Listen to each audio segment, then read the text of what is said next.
Hey guys, Final Death Star here. It's been a rough couple days for, everyone, sports fans, the world, especially the city in which I live in currently, Los Angeles.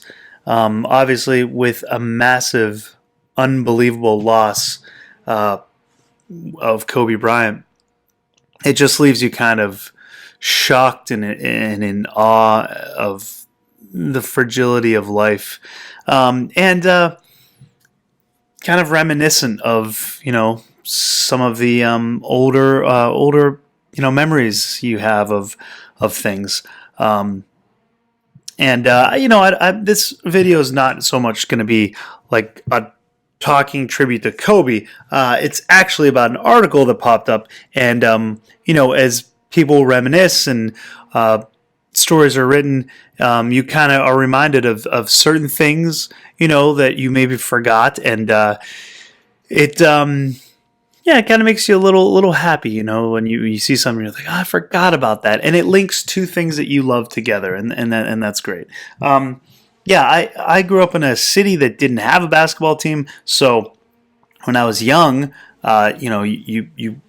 you become a fan of whoever's on TV, and it was the Bulls and the Lakers. They were the two teams. It was Jordan and Magic Johnson, and then as I grew up and went through my teen years, Kobe came out, and Kobe was only a year older than me, so you definitely look at him as like, wow, look what at such a young age, look what you could do, look what you could accomplish. I watched him from his rookie year.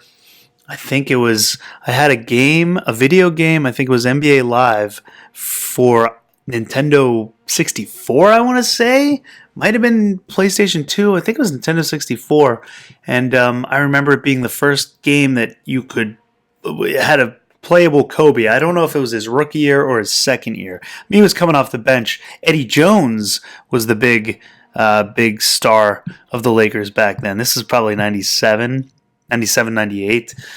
So it was the first time he could play as Kobe, though. And I'd followed his career throughout the ages. Throughout the decades.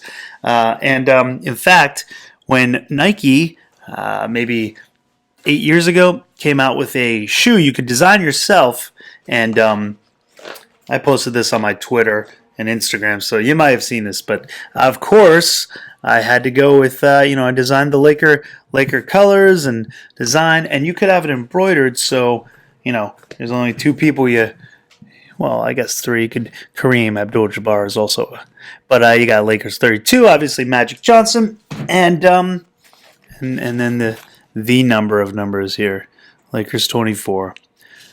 So now I was wearing these around town the last couple of days. Everyone's wearing. I see a lot of purple and gold, purple and yellow around Los Angeles these last few days.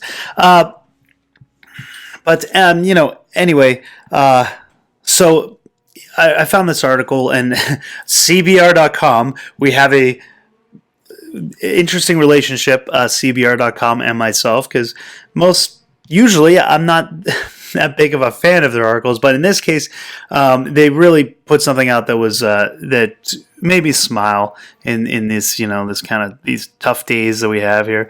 This is Star Wars: The Clone Wars features a Kobe Bryant Easter egg, and I had forgotten all about this and I'm a Clone Wars fan too, until I read this article, and then it all came back. I was like, oh my God, I forgot that he was such a big Star Wars fan. Fans continued to mourn in the wake of the news that NBA legend Kobe Bryant died in a helicopter crash in Calabasas, California on Sunday alongside his 13-year-old daughter, Gianna, and 7 other victims. With so many recounting memories of Bryant, we're reminded how much of a Star Wars fan he was. And one Reddit user recalled there was a Bryant Easter egg in the 3rd season of Star Wars: The Clone Wars that many missed. Bryant never hid his Star Wars fandom. In fact, he injured his Achilles tendon in 2013. He returned to action the following season in front in front of the Los Angeles Lakers home crowd, to a track all too familiar to those who enjoy stories set in a galaxy far, far away. He made his entrance to the Imperial March by Star Wars composer John Williams. This iconic soundscape of Darth Vader. Bryant wanted to use the track to intimidate his opponents, and what better track to intimidate your opponents than the Imperial March? He also had an affinity for Williams' work, as in the past he sought out the composer's advice on leadership. And here's the picture here of the droid that they're going to be talking about. Just a couple of years earlier, the Clone Wars, which began in 2008, immortalized Bryant with the droid K2B4, a T-Series tactical droid whose color scheme is, you guessed it, purple and gold to reflect his career with the Lakers. As you can tell, the name of the droid was inspired by Bryant's initials and his jersey number. While he also wore the number 8, it's the number 24 that the Black Mamba was most noted for. Both numbers have been retired by the Lakers. So you got K2B4, KB Kobe Bryant 2424. K2B4 appeared in 3 episodes in 2011, which is the year after Bryant led the Lakers to back-to-back championships, their last title wins. During the Clone Wars, K2B4 served the Confederacy of Independent Systems and was assistant to Commander Osai Sobek, warden of the Citadel on the planet Lola Seu, and someone who loved imprisoning Jedi. Voiced by Ashley Eckstein, the most notable arc K2B4 had was rounding up some of R2-D2's droids for interrogation, while also getting into trouble with his boss for patching him into a surprise transmission from Count Dooku. Sobek didn't want to speak to the Sith Lord as he wasn't up to speed with certain deliverables. He made it very clear his boss should never blindside him like that again. Ultimately, K2B4 wasn't as reliable in the field as Bryant, a 5-time NBA champion, was on the court. And that's one reason tributes will continue to pour in for Bryant. So that's just a little tidbit, a little cool story that, I don't know, just makes me smile thinking that, like, oh yeah, Kobe was a big Star Wars fan, to the extent that they actually immortalized him by giving him a tribute as a character on the show, and, he came out to the Imperial March.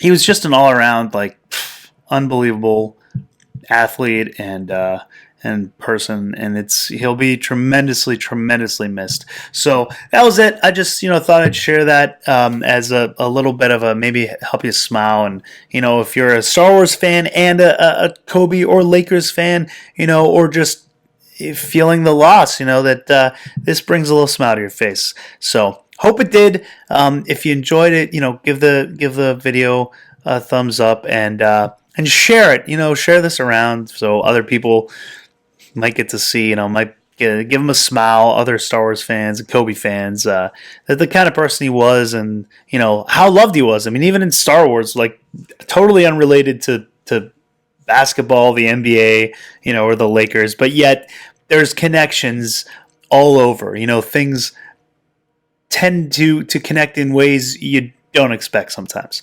All right. Well, until next time, lock the doors and hope they don't have blasters.